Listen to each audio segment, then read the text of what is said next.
Connecticut be ready when the booster shots can start happening? And Channel 3 Eyewitness News reporter Mike Savino has been asking vaccine providers that question. He is joining us live from Hartford Hospital with more on their preparations. Mike.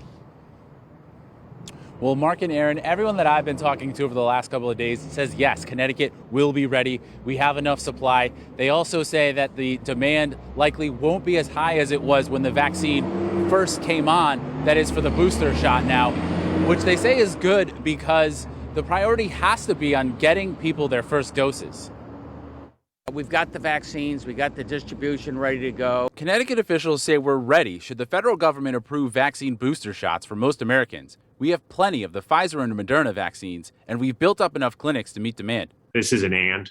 There is no coming off the work we need to do to get first vaccines to people. The World Health Organization said shots should be going to places that don't have access to vaccines. Here in Connecticut, providers agree that getting people their first shot has to remain a priority. Thankfully, vaccination rates are up.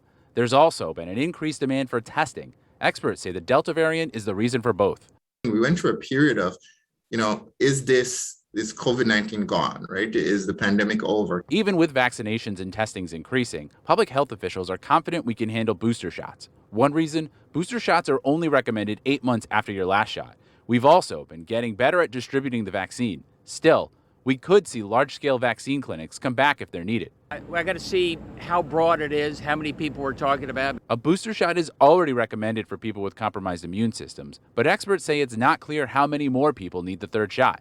The CDC says studies show the mRNA vaccines lose their efficacy after 8 months, but some experts say that could be because the first shots went to older people who might have weaker immune systems. For me, measuring efficacy is not the breakthrough, is whether or not these patients are critically ill.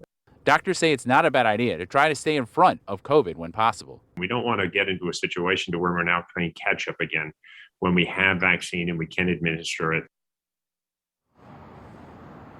Now, one reason doctors think that demand for booster shots can be manageable is because they don't think people will have the same urgency that they had before they got their first vaccine shots. If you look at the immunocompromised who've been able to get the shot all week, some have gone and get it, but they say that there has not been a rush in demand for that. Live from Hartford, Mike Savino, Channel 3 Eyewitness News. A lot of good information there, Mike. Thank you very much.